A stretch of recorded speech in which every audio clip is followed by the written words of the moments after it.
यार देखो, last matches तो आप लोग प्रो रेसलिंग के अंदर बहुत सारे देख लोगे, लेकिन रिक फ्लेयर के जैसा लास्ट मैच शायद ही देखने को मिलेगा। भाई, सितारों से सजी हुई रात अगर किसी को बोलते हैं ना, तो वो रिक फ्लेयर के मैच में थी। अब मैंने आपको पहले से बताया था कि जो रिक फ्लेयर का लास्ट मैच होने वाला है वो समर स्लैम के बाद ही था।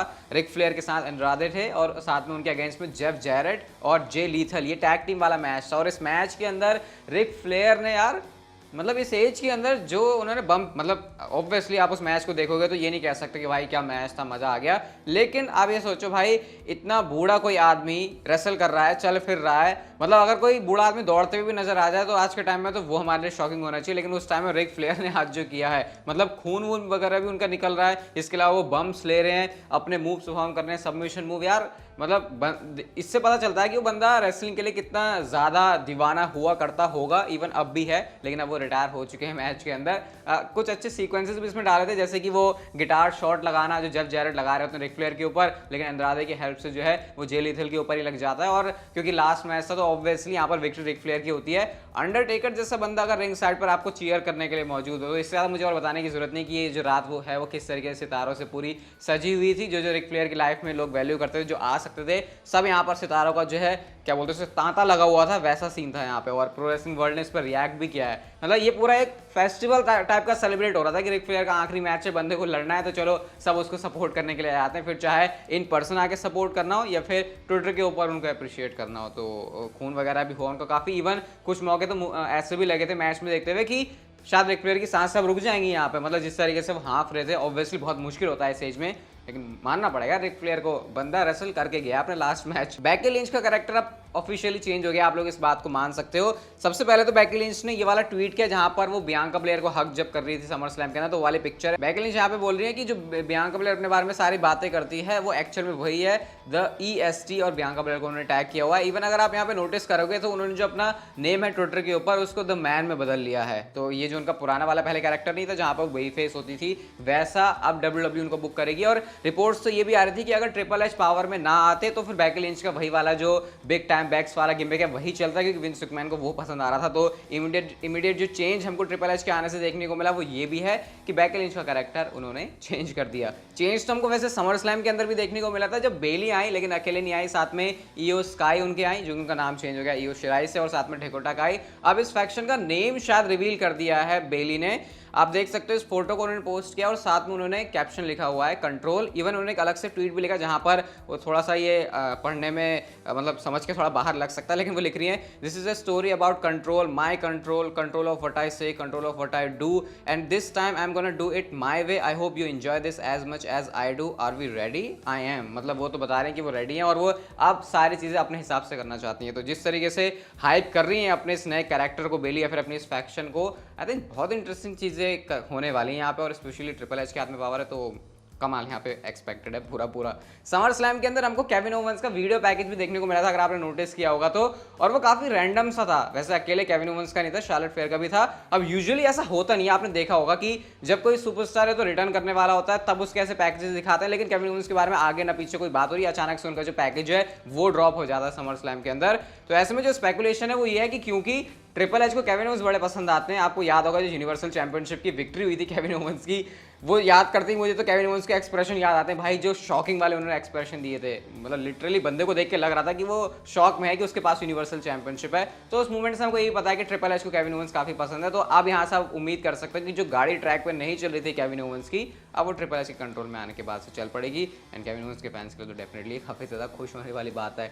समर स्लैम के अंदर अपनी चैंपियनशिप को डिफेंड करने के बाद में ऊसोस ने एक रिकॉर्ड अपने नाम कर लिया है। आप देख सकते हो रेसलिंग स्टैट एंड इन्फो की तरफ से ये जो है हमको चीज पता लगती है। और अगर किक ऑफ मैचेस को काउंट ना करें तो ऊसोस WWE के अंदर पहली ऐसी टैग टीम बनी है हिस्ट्री के अंदर जिन्होंने लगातार समर स्लैम के अंदर टैग टीम चैंपियनशिप को डिफेंड किया हुआ है। तो ये काफी इंटरेस्टिंग स्टैट है। वैसे भी जब आपका रेन इतना बड़ा हो जाता है और इतने सारे रिकॉर्ड आपके नाम होते हैं तो फिर आपको याद भी नहीं रहता कि मैं क्या क्या कर चुका। तो ये चीज इस समय ऊसोस के साथ हो रही है, ना सिर्फ ऊसोस के साथ, वैसे रोमन रेंस के साथ भी।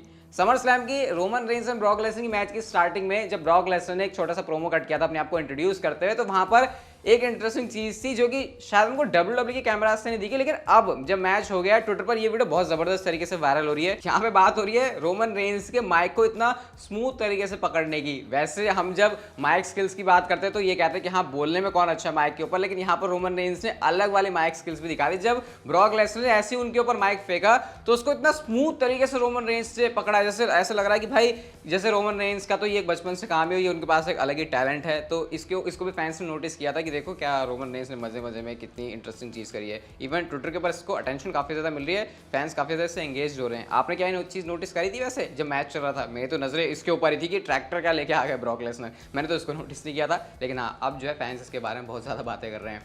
Clash at the castle, Roman Reigns versus Drew McIntyre match हो गया ऑफिशियली। मैं आपको कल वाली वीडियो के अंदर ही बता चुका हूं। अब ड्रू मैकिंटायर भी इस पर रिएक्ट करते हैं। पहला रिएक्शन मैच के ऑफिशियल होने के बाद ये उन्होंने ग्राफिक डाला हुआ है जो कि Roman Reigns and Drew McIntyre के क्लैश एट द कैसल के मैच का, और यहाँ पर लिखते हैं हियर वी गो। अब ड्रू मैकिंटायर जिस तरीके से लग रहे हैं, मतलब अगर मैं अलग अलग रख के देखूँ ना, रोमन रेंस ब्रॉक लेसनर को हरा के है तो ये बंदा कैसे आ रहेगा, लेकिन जो कॉन्फिडेंस में लेके चल रहे हैं ड्रू मैकिंटायर अपने दम पे अकेले, वो सच में ऐसा सोचने में मजबूर कर रहा है कि क्या ड्रू मैकिंटायर वो सब कर सकते हैं जो कि इतने टाइम से कोई और सुपरस्टार नहीं कर पाया, और वो है रोमन रेंस के पास से यूनिवर्सल चैंपियनशिप लेना।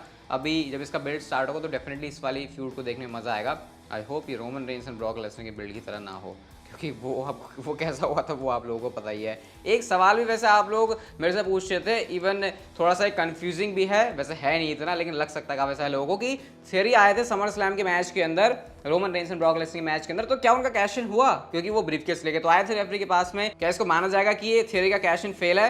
तो मैं आपको बता देता हूँ कि थियरी का कैश इन नहीं हुआ है। थियरी के पास अभी उनका ब्रीफकेस वैसे ही है जैसे कि उनके पास पहले था, क्योंकि कोई ऑफिशियल अनाउंसमेंट हुई नहीं इस बात की इससे पहले कि थियरी अपना ब्रीफकेस थमाते रेफरी को, फिर जो अनाउंसर है वो कहता है कि थियरी अपना जो कैश इन है उसको कर रहे हैं। तो वो क्योंकि अनाउंसमेंट नहीं हुई तो उससे क्लियर है कि WWE ने जो है इस कैश इन वाले एंगल को सिर्फ ऐसे दिखाया था ऐड करने के लिए, कैश इन यहाँ पर नहीं हुआ। स्टिल थियरी के पास ब्रीफकेस है, लेकिन भाई तुम ब्रीफकेस का करोगे क्या? रोमन रेंस के पास है दोनों चैंपियनशिप, और उनसे चैंपियनशिप लेना, जब ब्रॉक लेसनर ये काम नहीं कर पा रहा है तो फिर भाई फिर थियरी क्या ही करेंगे, आप लोग और अच्छी तरीके से समझ सकते हो।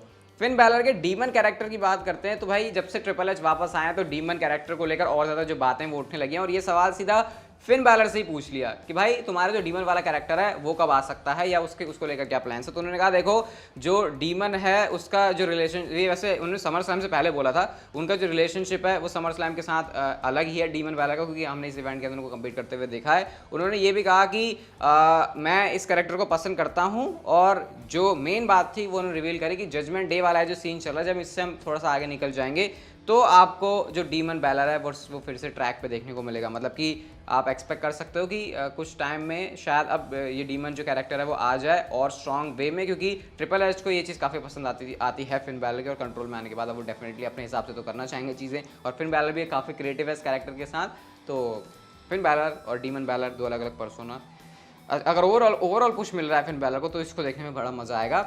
आज की नेक्स्ट एंड फाइनल स्टोरी की बात करते हैं जो कि डेफिनेटली आपको खुश करने वाली है, खुश नहीं करने वाली, मतलब बहुत ज़्यादा खुश करने वाली है। ब्रॉक लेसनर जिस तरीके से हारे समर स्लैम के अंदर और जिस तरीके से वो गए, अगेन फैंस को लगा कि यार ये ब्रॉक लेसनर जा तो नहीं रहे, रिटायरमेंट की भी बातें उठने लगी ब्रॉक लेसनर के बारे में। हालांकि उन चीज़ों के ऊपर अगर आप बहुत टाइम से WWE देख रहे हो तो आपको बिलीव नहीं होगा, क्योंकि ब्रॉक लेसनर भाई अभी बहुत टाइम WWE का साथ देने वाले हैं। पर्सनली मुझे तो ऐसा लगता है जितना मैं समझ रहा हूँ ब्रॉक लेसनर को, लेकिन अब थोड़ी टेंशन लेने की भी जरूरत नहीं है कि ब्रॉक लेसनर कब तक गायब है टेलीविजन से, क्योंकि नेक्स्ट ईयर जो WWE का पहला पेपर व्यू है, WWE Day 1 premium live event करती है, आपको पता है, इसके लिए WWE ने अभी से एडवर्टाइज कर दिया है ब्रॉक लेसनर को। आप लोग इस ग्राफिक के अंदर देख सकते हो, अटलांटा से ये इस बार जैसे पिछले साल हुआ था 1 जनवरी को ये होने वाला है संडे को, जो कि WWE अब हर साल ही करेगी, क्योंकि पिछले साल भी मतलब इस साल भी किया था, अगले साल भी कर रही है। तो डेफिनेटली अभी ये जो Day 1 पेपर व्यू है वो हमको WWE के कैलेंडर में ऐसे ऐड होता हुआ दिख गया है। तो ब्रॉक लेसनर Day 1 के लिए एडवर्टाइज है, जिसका मतलब कि आपको इस साल के एंड में ब्रॉक लेसनर देखने को मिल सकते हैं, क्योंकि ऑब्वियस सी बात है Day 1 प्रीमियम लाइव इवेंट के अंदर अगर वो एडवर्टाइज है तो मैच तो करने आएंगे,